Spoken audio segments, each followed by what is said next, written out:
네, 사도행전 계속 보겠습니다. 오늘은 2장 22절입니다.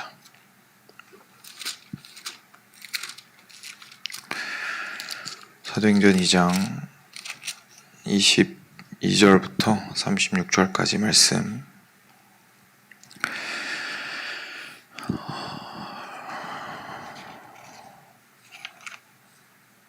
같이 교독하도록 하겠습니다. 제가 한 절 읽고 여러분들 한 절 읽어주시기 바랍니다. 이스라엘 사람들아, 이 말을 들으라. 너희도 아는 바와 같이 하나님께서 나사렛 예수로 큰 권능과 기사와 표적을 너희 가운데서 베푸사 너희 앞에서 그를 증언하셨느니라. 그가 하나님께서 정하신 뜻과 미리 아신 대로 내준 바 되었거늘 너희가 법 없는 자들의 손을 빌려 못 박아 죽였으나 하나님께서 그를 사망의 고통에서 풀어 살리셨으니 이는 그가 사망에 매여 있을 수 없었음이라. 다윗이 그를 가리켜 이르되 내가 항상 내 앞에 계신 주를 배웠으며 나로 요동하지 않게 하기 위하여 그가 내 우편에 계시도다.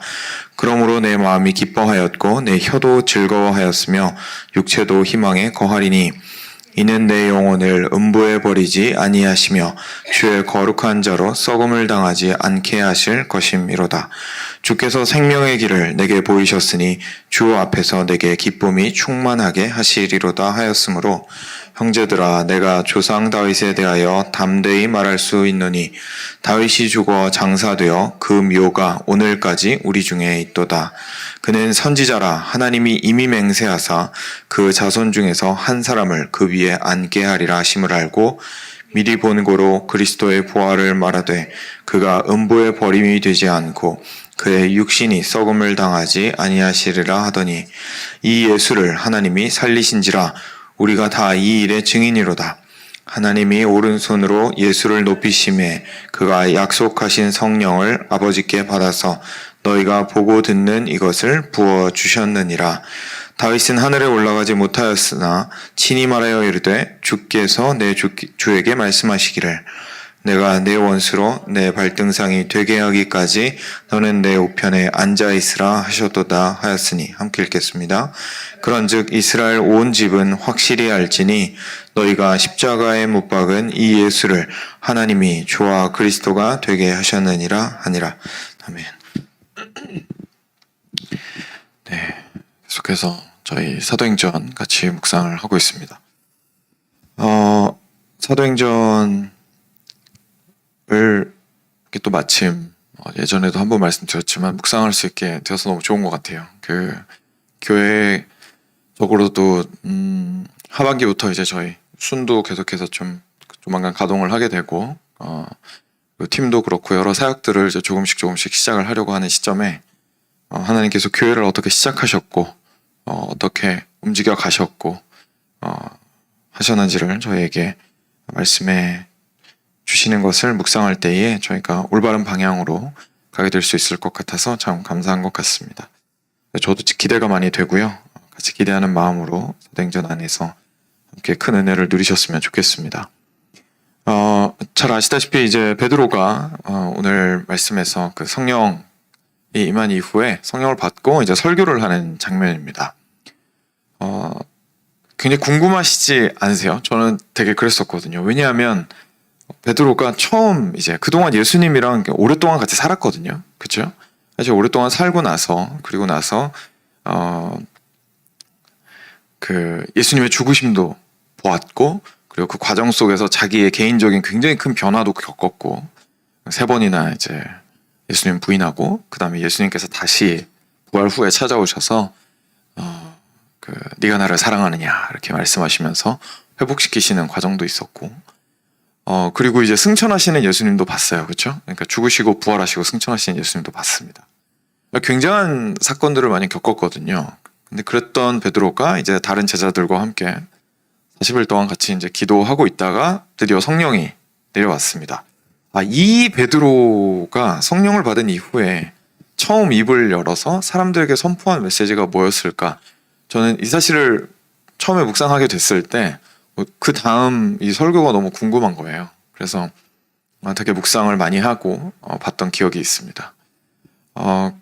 그런데 저희가 이런 좀 뭐랄까요, 상황을 이해를 하고 기억을 하고 이 말씀을 보게 되면 과연 우리가 생각했던 거랑 우리가 보통 복음이라고 생각하는 것, 그리고 우리가 일반적으로 성령을 받았을 때에, 그리고 변화되었을 때에 가장 먼저 입을 벌려서 하게 되는 말과 과연 이게 맞는 건가, 이게 서로 이게 맞아 떨어지나, 이런 것을 저희가 보게 돼요. 왜냐하면 저희가 보통 생각하는 거랑은 다른 내용들이 많이 들어있는 것 같다는 것을 경험을 하게 되거든요. 이 베드로뿐만 아니라 나중에 나온 스데반 설교도 그렇습니다. 그래서 그것들을 좀 염두에 두시면서 한번 들으시면 좋을 것 같습니다. 사실 지금 여기 모여있는 사람들은 대부분 유대인들이었어요. 그렇죠? 유대인들이었습니다. 그래서 지금 베드로는 이 유대인들한테 성령을 받아서 설교를 하기 시작한 건데, 아까 말씀드렸던 것처럼 예수님한테 가장 많은 사랑을 받았고, 그리고 항상 같이 있었던, 모든 걸 다 경험한 수제자로서 지금 가장 먼저 변화된 마음으로 하나님이 원하시는 말씀을 유대인들한테 지금 전하고 있다고 저희가 생각해 볼 수 있겠죠. 근데 시작이 이렇게 됩니다. 그렇죠? 어제 부분에서 이제 요엘서 말씀을 먼저 이야기를 하면서 지금 성령이 내린 게 지금 보면은 굉장히 신기하고 이상한 일처럼 보일 수 있겠지만 사실 다 예견되었던 거야 라는 이야기를 하는 거예요. 사실은 옛날에 다 얘기했던 거고, 그때 그 예언이 지금 드디어 이루어졌습니다 라고 지금 베드로가 이야기를 하는 겁니다. 그리고 나서 이제 오늘 본문으로 들어오는데요. 22절에 이스라엘 사람들아 이 말을 들으라, 유대인들한테 말하고 있죠. 너희도 아는 바와 같이 하나님께서 나사렛 예수로 큰 권능과 기사와 표적을 너희 가운데서 베푸사 너희 앞에서 그를 증언하셨느니라. 그러니까 지금 예수님께서 살아계실 때에 무슨 일을 하셨는지를 지금 일단 얘기를 하고 있습니다. 여러분들 불과 몇 달 전만 해도 이 온 동네를 3년 내내 우리를 들끓게 만들었던 그 한 인물, 청년 예수 기억하시지 않습니까? 이 예수가 온갖 일들을 행했는데 안전뱅이를 일으키고 귀머거리 귀를 뚫게 만들고 눈이 먼 자를 눈을 열어주고 하였는데, 그 가운데에서 너희 앞에서 그분이 그 모든 일들을 베푸시지 않았습니까? 라고 먼저 이야기를 합니다. 그래서 이제 사람들이 알고 있는 이야기를 하고 있죠. 그런데 여기서 우리가 한 가지를 발견하게 되는데, 지금 베드로가 강조하고 있는 게 하나님께서 나사렛 예수로 큰 권능과 기사와 표적을 너희 가운데서 베푸사 너희 앞에서 그를 증언하셨느니라 라고 이야기를 하고 있습니다. 그래서 하나님께서 이 모든 일들을 행하시고 하나님이 누구신지를 드러내셨다라는 것을 저희가 볼 수가 있죠. 그래서 일단 예수님께서 하셨던 그 일이 그냥 신기하고 끝날 일이 아니라, 그리고 예수님께서 하셨던 일이 예수님이 나 이렇게 놀라운 능력이 있어 라는 거를 보여주려고 하신 게 아니라, 저희 이제 영어에서 표현하듯이 쇼오프 하려고, 자랑하려고, 그렇죠? 자기 스스로를 드러내려고 하신 게 아니라 하나님께서 예수 그리스도를 통하여 자기 자신을 증언하신 것입니다 라고 이야기를 하고 있는 거예요. 이거는 유대인들 입장에서 보면 굉장히 놀랄만한 일인 거죠. 너무너무 놀랄만한 일인 거죠. 지금 이 인간 예수에게서 지금 우리한테 하나님이 드러난 모습을 보라고 얘기하는 거냐. 우리 민족은 시내산에서 하나님을 만났던 민족이고, 우리 민족은 성막이 있었던 민족이고, 구름기둥과 불기둥의 인도를 받았던 민족이고, 우리 민족은 그 찬란한 성전을 가지고 있는 민족이고, 들어가면 언약궤에 온갖 그 모든 하나님의 드러나심을 보고 있는 사람들인데, 지금 이 청년 예수의 모든 행하심이 하나님을 드러내고 있다고 말하는 거냐. 놀랄 수밖에 없는 거죠. 그리고 나서 또 계속됩니다. 그가 하나님께서 정하신 뜻과 미리 아신 대로 내준 바 되었거늘 너희가 법 없는 자들의 손을 빌려 못 박아 죽였으나. 여기서도 이제 충격을 받게 되는 겁니다. 왜냐하면 이제 이 사람들 다 기억하고 있어요. 그 동네에서 제일 시끄러운 사건이었거든요. 십자가 사건. 온 동네가 난리가 났습니다. 그렇죠? 근데 그때에 있었던 그 모든 비참하고 끔찍한 십자가 사형의 그 일들을 누가 지금 행했다고 하시죠? 그가 하나님께서 정하신 뜻과 미리 아신 대로 내준 바 되었거늘 너희가 법 없는 자들의 손을 빌려 못 박아 죽였으나. 그러니까 지금 사람의 손은 그냥 하나님의 큰 계획하심 안에서 있었던 것일 뿐이지 실제로 예수 그리스도의 죽음은 하나님께서 이미 작정하신 바였고 예견하신 바였다라고 지금 이야기를 하고 있는 겁니다. 그러니까 우리가 제일 중요하게 생각하는 예수 그리스도의 십자가가 하나님께서 행하신 일이라는 것을 우리한테 말해주고 있는 거죠. 그리고 나서 24절입니다. 하나님께서 그를 사망의 고통에서 풀어 살리셨으니 이는 그가 사망에 매여 있을 수 없었습니다. 여기서도 또 그러죠. 하나님께서 그를 사망의 고통에서 풀어 살리셨으니 이는 그가 사망에 매여 있을 수 없었습니다. 예수님의 부활에 대해서 이야기를 하고 있는데 이것도 누가 하셨다고요? 하나님께서 하셨다라고 이야기를 하고 있습니다. 사랑하는 여러분, 이게 저희가 사실 복음에서 보아야 하는 것입니다. 예수 그리스도를 보았을 때 우리가 거기에서 예수 그리스도를 가장 소중하고 귀하게 여길 수 있는 이유는 거기에서 우리가 하나님을 발견하게 되기 때문에 그렇습니다. 그리고 예수 그리스도에게서만 하나님을 발견할 수가 있어요. 그래서 지금 이 얘기를 베드로가 아까 처음에 말씀드린 대로 성령 받고 처음 얘기하는 거예요. 그러니까 이게 얼마나 중요한지 아시겠죠? 지금 이게 기독교의 핵심이라고 말할 수도 있는 부분인 거예요. 우리가 그냥 단순히 예수님을 보고 예수님께서 행하신 일들을 본 다음에 우리 예수님이 참 힘있고 대단한 사람이었구나. 그리고 나서 나를 너무 사랑하셔서 나를 위해서 죽으셨구나. 그리고 나를 위해서 다시 살아나셨구나. 그리고 승천하셨구나. 여기까지만 생각하고 나를 너무 사랑하는 누군가. 영어에서는 significant other라는 표현이 있죠. 그러니까 부모님이나 뭐 이런 사람들 외에도 이렇게 친구라든지 아니면 뭐 미국에 있는 갓파더라든지 그렇죠. 대부라든지 이런 사람들이 자기를 너무 깊이 사랑해주는 사람, 나한테 의미 있는 타자가 있을 때 이제 significant other라는 표현을 쓰는데 예수님은 그런 정도로만 생각을 하는 거죠. 이제 나를 끔찍하게 사랑하는 분, 그리고 나를 끔찍하게 사랑하시는데 너무 사랑하셔서 목숨까지 던지신 분. 왜 죽으셨어야 했는지는 저희가 잘 모르는데 일단 목숨을 던졌다고 하니까 저희가 예수님이 나 진짜 많이 사랑하는구나라는 생각을 하게 되고 근데 너무 대단하게 죽음을 이기고 살아나시고 그리고 안전뱅이도 일으키시고 막 눈먼 자도 눈을 열어주시고 대단한 분이 나를 사랑하셨구나. 그리고 내가 이렇게 힘든데 예수님 붙들면 다 해결되겠구나 라는 레벨에서만 저희가 예수님을 생각하고 있다면 사실 이제 예수님이 진짜 이 땅 가운데 오셔서 드러내고자 하셨던 것을 보지 못하는 안타깝게도 저의 신앙의 모습이 됩니다.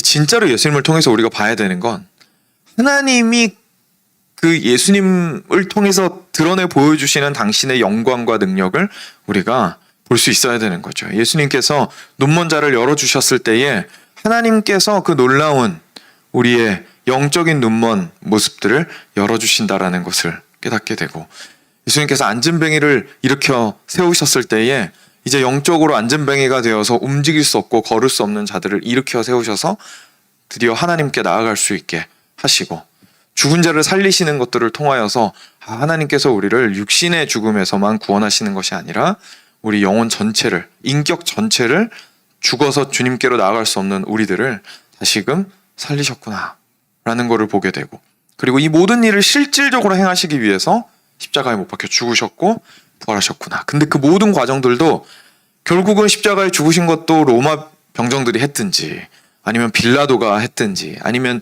유대 권위자들이 했든지 사람의 손으로 그들을 죽여서 애먼 사람 그냥 고생했네 라고 생각했는데 알고 봤더니 그게 아니라는 걸 보게 되는 거예요.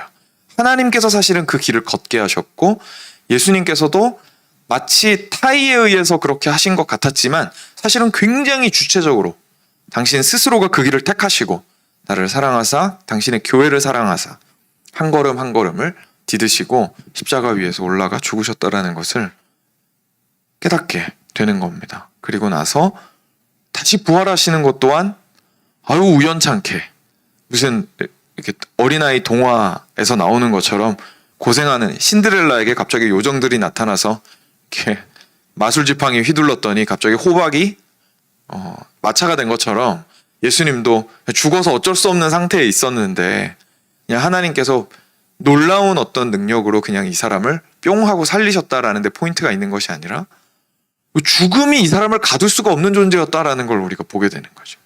죽음이 이 예수 그리스도를 가둘 수가 없었다. 그럼 당연히 그 가운데에서 주체적으로 살아나신 거예요. 당신 스스로의 능력으로. 그리고 하나님께서 당연히 그것을 이루어 주신 것이고. 그래서 하나님께서 이 모든 일을 행하셨다라는 것이 복음에 가득히 드러나고 있는 겁니다. 곳곳에서 우리는 하나님을 발견하게 되는 거죠. 유대인 입장에서 한번 생각해 보면 자기들은 그 누구보다도 하나님을 잘 알고 있는 민족들이었거든요. 하나님을 모시고 있는 민족들이었어요. 자부심이 가득했습니다. 그런데 예수 그리스도를 통해서 드러난 하나님은 못 본 거죠. 못 본 거예요. 그 자신들의 교만함과 자신들이 알고 있다고 생각한 것이 오히려 가장 가까이서 하나님께서 당신을 드러내셨을 때에는 받아들이지 못했어요. 왜냐하면 알고 봤더니 자기들이 하나님을 모신다고 해서 우쭐해졌던 마음이 예수님을 만나고 나서 알게 된 것이 그 마음 자체가, 교만한 마음 자체가 무너져야 이 예수님을 받아들일 수가 있는 거예요. 그러니까 자기 자신을 무너뜨리면서까지 지금 이 하나님을 받아들이고 싶지 않은 거죠. 보고 싶지 않은 거예요. 그 영광이 아무리 대단해 보여도. 눈을 감아버렸습니다. 스스로. 옆에서 자기가 눈먼 자라고 인정하는 사람들은 예수님에 의해서 눈이 열렸는데 자기들은 열린 눈을 감아버렸어요. 주저앉아 있고 예수 그리스도를 다윗의 자손 예수여 나를 불쌍히 여기소서라고 부르짖은 안진뱅이한테는 예수님이 가셔가지고 이렇게 세우시는데 지금 이 사람들은 스스로 주저앉아서 일어나려고 하지 않는 거죠. 앞에 예수님께서 계시는데도 불구하고. 근데 이것이 그 당시에 있었던 문제였기 때문에 베드로가 유대인들한테 예수님을 바라보고 무엇을 알아야 하고 어떠한 것을 보아야 하는지에 대해서 지금 이야기를 해주고 있는 겁니다. 그래서 이어지는 부분에서도 계속해서 다윗을 언급을 하는 거예요. 그러니까 과거에 우리 조상들 중에 가장 으뜸으로 생각이 되는 사람 중에 한 명인 왕 다윗, 그리고 하나님과 영원한 언약을 맺으셔서 계속해서 우리 민족을 살리고, 그리고 하나님께서 영원한 나라를 너를 통하여 세우겠다고 하셨기 때문에 다윗의 자손에게서 이제 우리의 구원자가 나올 거라는 것을 계속 이 사람들이 듣고 컸잖아요. 그러니까 그들에게 사실은 다윗이 이야기했던 것을 예수 그리스도께서 이루신 것을 이야기를 하고 있는 거죠. 그래서 다윗이 그를 가리켜 이르되, 그 다윗이 사실 얘기했던 게 예수님을 이렇게 가리키면서 얘기한 거야 라고 지금 베드로가 이야기를 해주는 겁니다. 내가 항상 내 앞에 계신 줄을 배웠으며 나로 요동하지 않게 하기 위하여 그가 내 우편에 계시도다. 그러므로 내 마음이 기뻐하였고 내 혀도 즐거워하였으며 육체도 희망에 거하리니 이는 내 영혼을 음부에 버리지 아니하시며 주의 거룩한 자로 썩음을 당하지 않게 하실 것이미로다. 주께서 생명의 길을 내게 보이셨으니 주 앞에서 내게 기쁨이 충만하게 하시리로다 라고 다윗이 노래했는데, 이게 사실은 다시 살아나시는 예수 그리스도를 노래한 것이다 라는 이야기를 하고 있는 겁니다. 그 뒤에도 동일하게 한 번 더 인용하면서 그 이야기를 하고 있는 것을 볼 수가 있습니다. 34절 부분에 있죠. 다윗은 하늘에 올라가지 못하였으나 신이 말하여 이르되 주께서 내 주에게 말씀하시기를 내가 내 원수로 내 발등상이 되게 하기까지 너는 내 우편에 앉아 있으라 하셨도다 라고 하면서 예수님께서 하나님 우편에 앉아 계신 것을 사실은 다윗이 노래한 거다라고 지금 이야기를 하고 있습니다. 그래서 36절 이렇게 마무리되죠. 그런즉 이스라엘 온 집은 확실히 알지니 너희가 십자가에 못 박은 이 예수를 하나님이 주와 그리스도가 되게 하셨느니라 아니라. 그래서 다시 한번 강조하고 있습니다. 이 일을 행하신 분은 하나님이시다.